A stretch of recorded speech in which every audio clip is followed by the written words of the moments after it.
प्रिय बच्चों, आज का हमारा विषय है हरियाणवी कहानी साहित्य की विकास यात्रा। हरियाणवी भाषा में कहानी लेखन इसकी उपन्यासों की तुलना में बहुतायत में हुआ है। विभिन्न विद्वानों द्वारा की गई शोध के आधार पर हरियाणा के मूर्धन्य साहित्यकार श्री माधव प्रसाद मिश्र द्वारा रचित कहानी लड़की की बहादुरी को हरियाणवी की पहली कहानी माना जाता है। कुछ विद्वान, जिनमें मुरारी लाल गोयल प्रमुख हैं, ने तो इस कहानी को हरियाणवी की ही नहीं, हिंदी की भी पहली कहानी माना है। वे कहते हैं, आधुनिक हिंदी कहानी का समय सन 1907 से पूर्व किसी भी दशा में सिद्ध नहीं होता। अतः विषय प्रतिपादन, भाषा शैली तथा उद्देश्य और शिल्प की दृष्टि से सन 1904 में प्रकाशित लड़के की बहादुरी कहानी प्रत्येक दृष्टि से हिंदी की प्रथम मौलिक कहानी सिद्ध होती है। उक्त कहानी का कथानक सामाजिक है। कहानी के अनुसार रामली नामक एक दल्ली एक ब्राह्मण कन्या धापली को झांसा देकर लाला गुद्दड़मल के पास व्यभिचार के लिए ले जाती है। गुद्दड़मल का नौकर जस्सा जाट उस कन्या की रक्षा करता है। कहानी की भाषा ठेठ हरियाणवी है। द्रौपदी की इच्छा करण वाला राम तू कित से कहकर खुरपी हाथ में ले बहादुर जाट खड़ा हो गया और रामली को धमकाकर कहने लगा, चिंडाल रांड, जिसे डुब्बन के काम तय करे से इसे हमारे हरियाणा में कोई भी को नहीं करे। हरियाणवी में रचित इस प्रथम कहानी के पश्चात हरियाणवी कहानी की जो परंपरा चलती है उसका विवेचन निम्न कहानीकारों के द्वारा रचित कहानियों के माध्यम से किया जा सकता है। सर्वप्रथम डॉक्टर नानंद चंद शर्मा। डॉक्टर नानंद चंद शर्मा का हरियाणवी कहानी साहित्य की समृद्धि में महत्वपूर्ण योगदान है। उनके द्वारा रचित डाकी डाब खाना हरियाणवी भाषा की दूसरी कहानी मानी जाती है। कहानी हास्य तथा व्यंग्य से परिपूर्ण है। यह कहानी हरियाणवी लोक जीवन की विनोद प्रियता से परिपूर्ण है।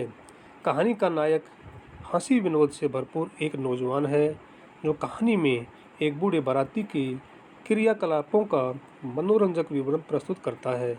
कहानी में वर्णनात्मक व संवाद शैलियों का प्रयोग हुआ है। कहानी से वर्णनात्मक शैली का एक उदाहरण प्रस्तुत है।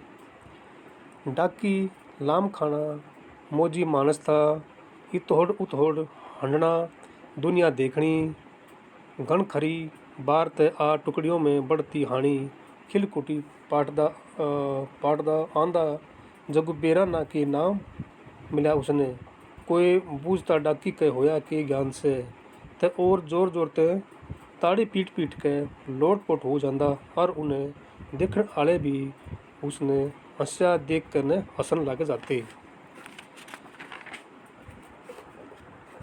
उपरोक्त कहानी 1969 में एक ग्रामीण कार्यक्रम के अंतर्गत आकाशवाणी के दिल्ली केंद्र से भी प्रकाशित हो चुकी है। हालांकि डॉक्टर नानंद शर्मा ने अधिक हरियाणवी कहानियाँ नहीं लिखी, परंतु उनके द्वारा रचित इस कहानी को हरियाणवी कहानी के विकास में मील का पत्थर माना जाता है।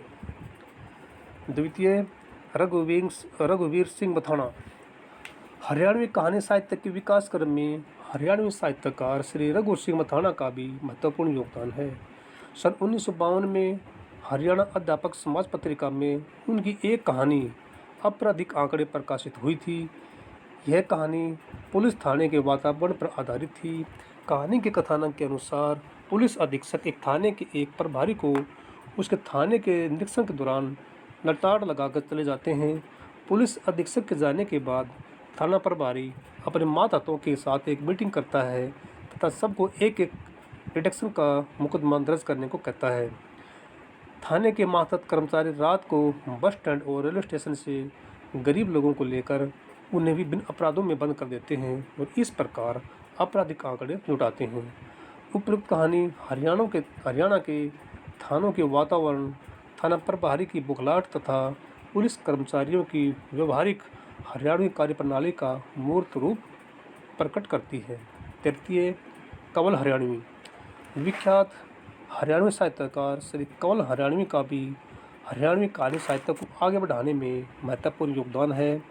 1955 में उनकी हरियाणवी कहानी का एक संग्रह लीक पुरानी मोड़ नवा प्रकाशित हुआ।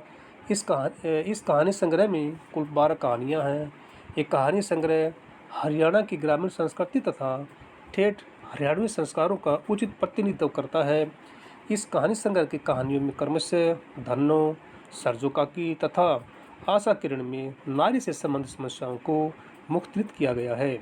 इसके अतिरिक्त इन कहानियों में समाज में व्याप्त विभिन्न कुरीतियों, अंधविश्वासों, परंपराओं, वर्गों की उपेक्षा, चरित्रहीनता, व्यभिचार, अति भौतिकवादी दृष्टिकोण, समाज के गिरते नैतिक स्तर आदि को भी उकेरा गया है। चतुर्थ, डॉक्टर राजवीर धनखड़। हरियाणवी कहानी के विकास क्रम में प्रसिद्ध हरियाणवी का साहित्यकार श्री राजवीर धनखड़ ने भी अपनी महत्वपूर्ण भूमिका निभाई है। अब तक इनके 2 हरियाणवी कहानी संग्रह प्रकाशित हो चुके हैं। इनका पहला कहानी संग्रह मार्च 1998 में सरपंचनी के नाम से प्रकाशित हुआ। इस कहानी संग्रह में कुल 23 कहानियाँ हैं। इसका दूसरा कहानी संग्रह सन 2000 में प्रकाशित हुआ। सणपथ नाम से प्रकाशित इस संग्रह में कुल 24 कहानियाँ हैं। श्री राजवीर धनखड़ द्वारा रचित इन दोनों ही कहानी संग्रहों में हरियाणा की माटी की महक स्पष्ट दृष्टिगोचर होती है। लेखक ने इन कहानियों में विभिन्न समकालीन राजनीति, सामाजिक व ग्रामीण परिवेश से संबंधित समस्याओं को प्रमुखता से उठाया है।